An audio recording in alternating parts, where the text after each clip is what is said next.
Hello. Now we start membrane transport part 2. In part 1, we talked about the structure of cell membrane and importance of membrane transport, and also introduction to the different types of membrane transport. We also talked about simple diffusion and how to quantify simple diffusion.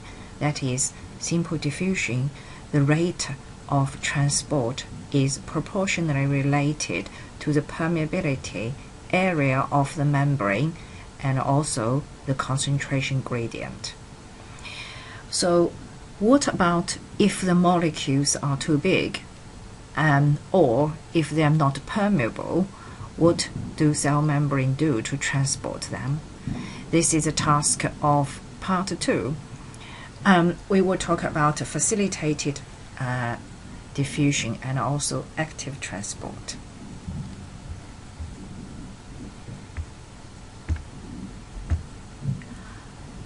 Facilitated diffusion, the same characteristics with simple diffusions are, it is down the concentration gradient, that is, from the region of higher concentration to the region of lower concentration. And also, no energy is required.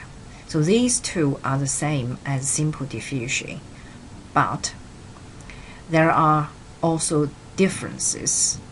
There are two types of facilitated diffusion. One is called carrier facilitated diffusion.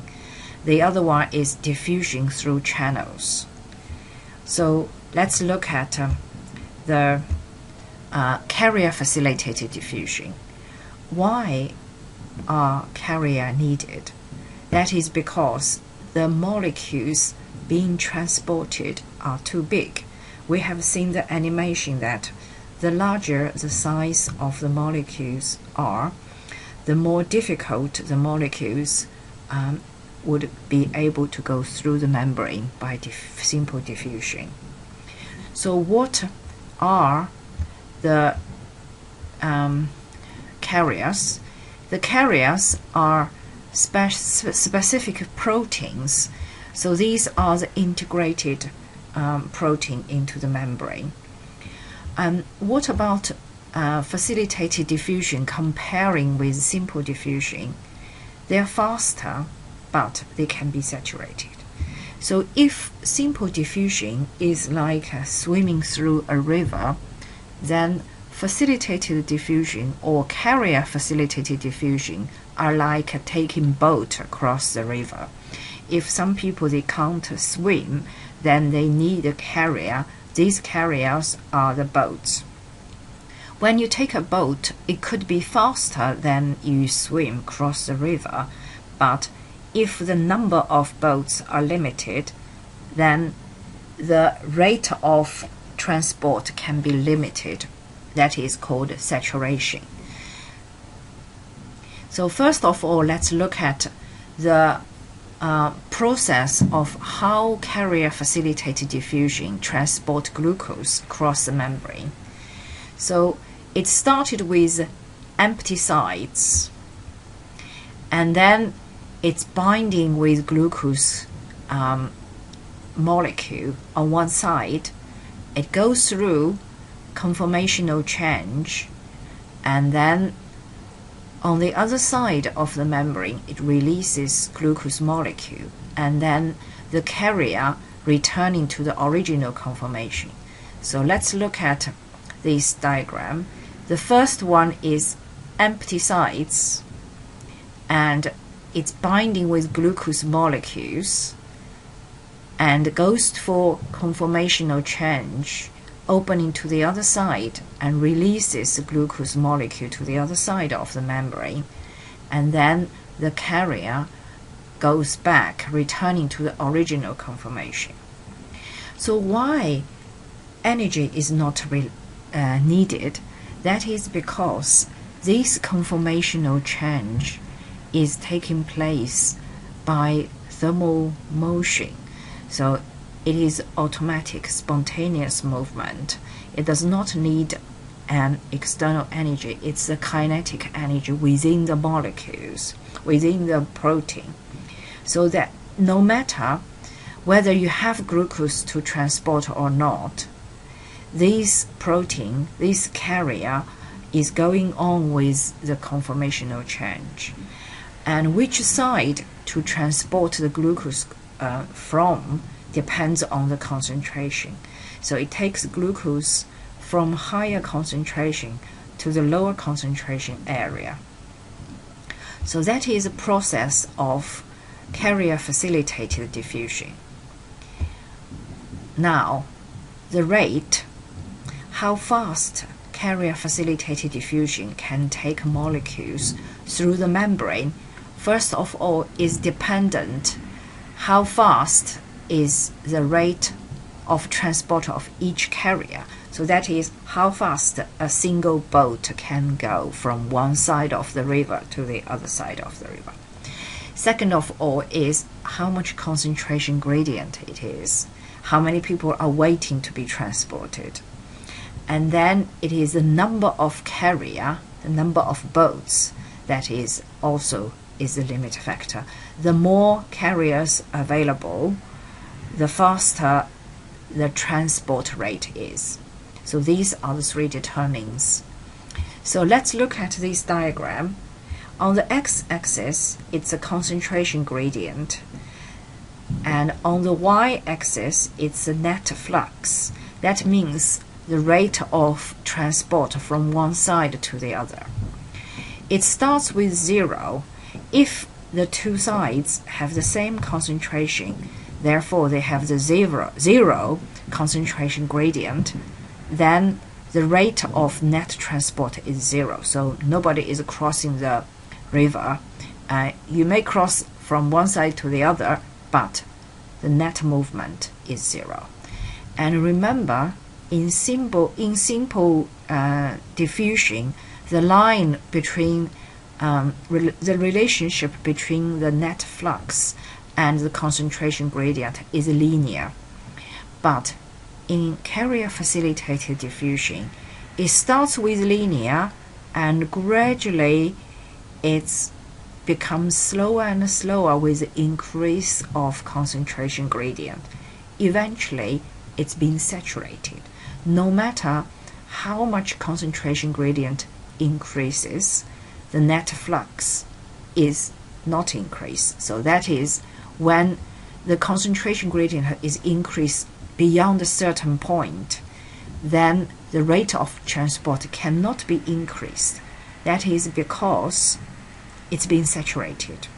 It depends on the number of carrier available. So now let's look at two examples. The first example is anion transport in erythrocytes, that is red blood cell. So this is when in the tissue you have carbon dioxide loaded by passive diffusion to the red blood cells, and you also have oxygen molecules being passively diffused by simple diffusion out of the red blood cells. So that is the one that is being unloaded in the tissue. And let's look at what is happening within the red blood cell. Carbon dioxide combined with water under the carbonic anhydrases, that's the enzyme to become hydrate and bicarbonate. And this bicarbonate is the one that is being transported into the blood by anion transport. So this red one illustrates the carrier-facilitated diffusion protein.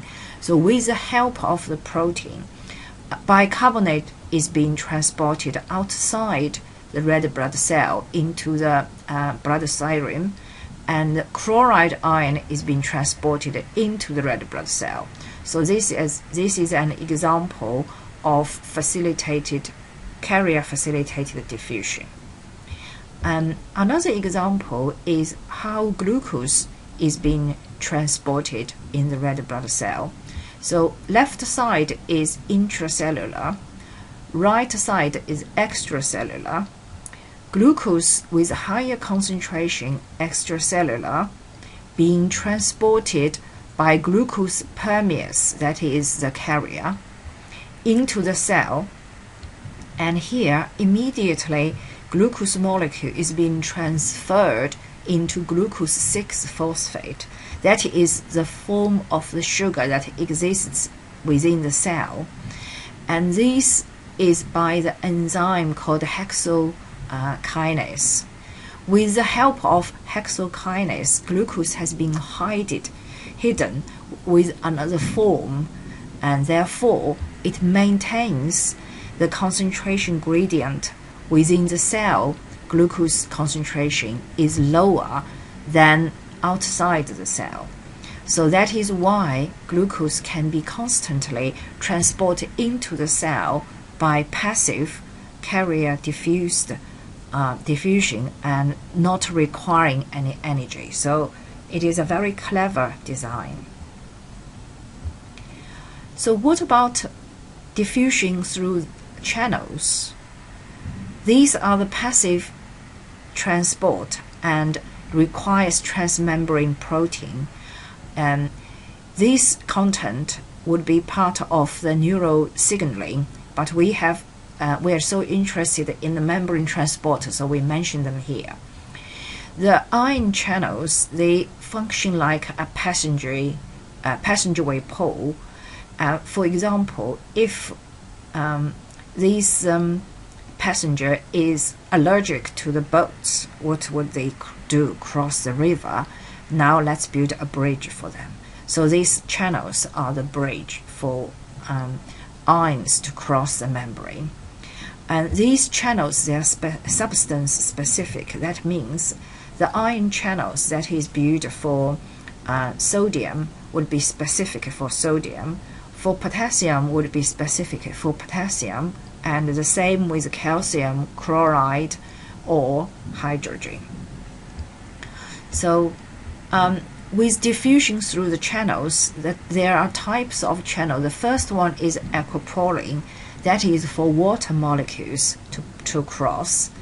And you also have ion channels.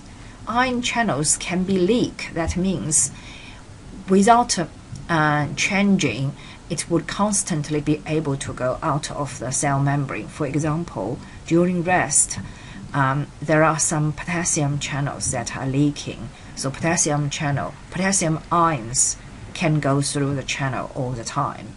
And there are many channels are gated. That means it can be locked, closed, and if certain events happening, then it can be unlocked. For example, the voltage gated one, if there is a cell membrane voltage potential change, then the channel can be open or closed. It can also be Ligand gated. If there are certain chemicals like acetylcholine combining with the ion channel, then the channel can be opened. So these are the different types of how they've been controlled with opening and closing.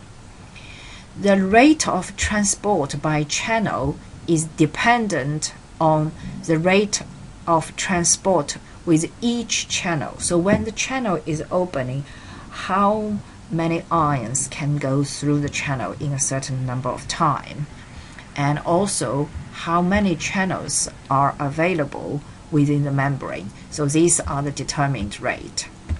So this is an introduction of diffusion through channels. Now we have finished all the passive transport. We would like to go further now to active transport. Active transport, they are protein mediated, and this is similar to the carrier or channel facilitated diffusion, but the difference is the active transport takes molecules to be transported from lower concentration to the high concentration area, so that is against the concentration gradient. Therefore, it needs energy. and depends on where the energy comes from. It can be divided into two types. The first type is called direct or primary, first type of active transport. That is, the energy directly comes from ATP. The second type is indirectly, so it's called a secondary active transport. The indirect transport, the energy comes from another molecule. So when this molecule has been transported from lower concentration to the higher concentration, when it moves back, it would release energy and take another molecule from lower concentration to higher concentration. So this is like you have a sibling that is older than you, and your parents have trained them how to clean the house, how to cook, and when it's your turn, you may not need direct help from your parents, and your elder brother or your elder sister can help you. So the skills has been passed down from your parents to your older sibling, and then now when they use it, they pass this down to you. So they have been the secondary type of energy that is provide you with the skill. So that is kind of example. So let's look at some example of primary active transport. So this transport uses ATP directly. There are three types, and these are also called pumps. When you say pumps, that means, say for example, if you pump water from a well to the ground, so you're taking the water from lower level to the higher level, and you need energy. The first type is sodium potassium ATPase, that is also called sodium potassium pump. That means an enzyme uses ATP to transport sodium and potassium ions against their concentration gradient. The second type is called calcium ATPase or calcium pump, and as you can see from the name, it uses ATP to transport calcium ions from lower concentration to the higher concentration area. The third type is hydrogen ATPase. So this is the type of pump that transport hydrogen ion from lower concentration to higher concentration. Now let's concentrate on the sodium potassium pump. This active transport transports three sodium ions from intracellular towards the extracellular, and then transport two potassium ions from extracellular towards intracellular. Remember that sodium ions have higher concentration in the extracellular fluid, so that is transport the sodium from lower concentration towards the higher concentration, and potassium ions have higher concentration intracellular than extracellular, and here it transports potassium from lower concentration to higher concentration, and it transports three potassium ions and three sodium ions, and then transport two potassium ions. And this type of pump presents in all membrane cells, cell membranes, and it uses one ATP, and magnesium ions are required. So how important the potassium sodium pump is? First of all, it is very important in the cell volume regulation, because these ions of sodium has to stay outside the cell to maintain the certain cell volume. To restore the concentration gradient, it is beneficial and crucial for maintaining the cell volume. It is also crucial for the excitability. As I briefly mentioned that in the in the action potential, sodium ions and potassium ions are being released from one side to the other, and that is called excitability. So excitability is the ability to produce an action potential. After the action potential, the sodium and potassium concentration needs to be restored to the resting level. So the resting membrane potential should be restored. Otherwise, next action potential would be difficult to fire. And sodium-potassium pump is also very important for the secondary active transport, because sodium ions are the main medium for the secondary active transport. It is a big brother that the parents train them, and then they can train the younger siblings. So now let's talk about the secondary active transport. Secondary active transport mainly uses diffusion energy from an ion, usually is sodium, to transport another substances against its concentration gradient. There are 4 types. The first type is sodium glucose transporter. That is, sodium ions have been moved from lower concentration to higher concentration by ATP first, and then when the sodium ions move from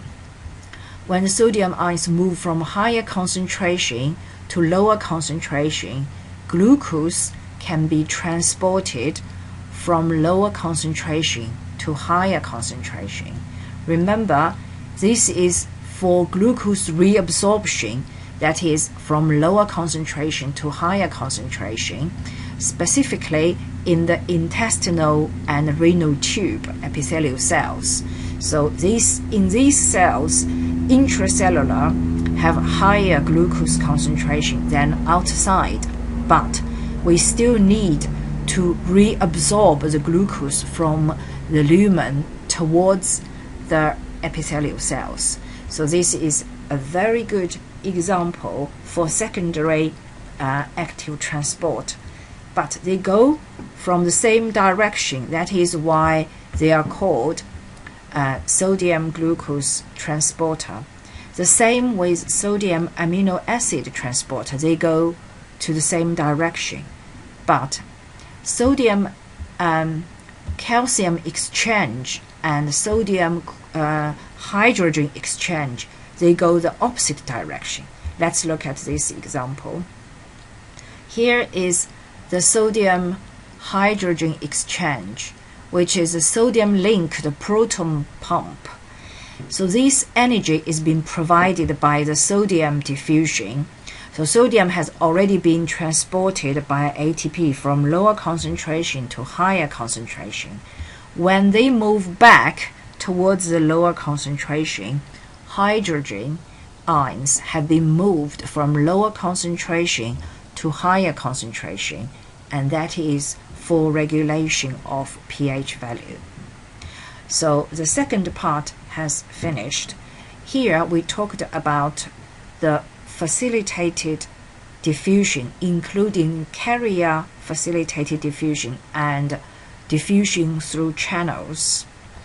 We also talked about active transport, which can be divided into primary, uses ATP directly, and secondary uses another material, which is usually the sodium. So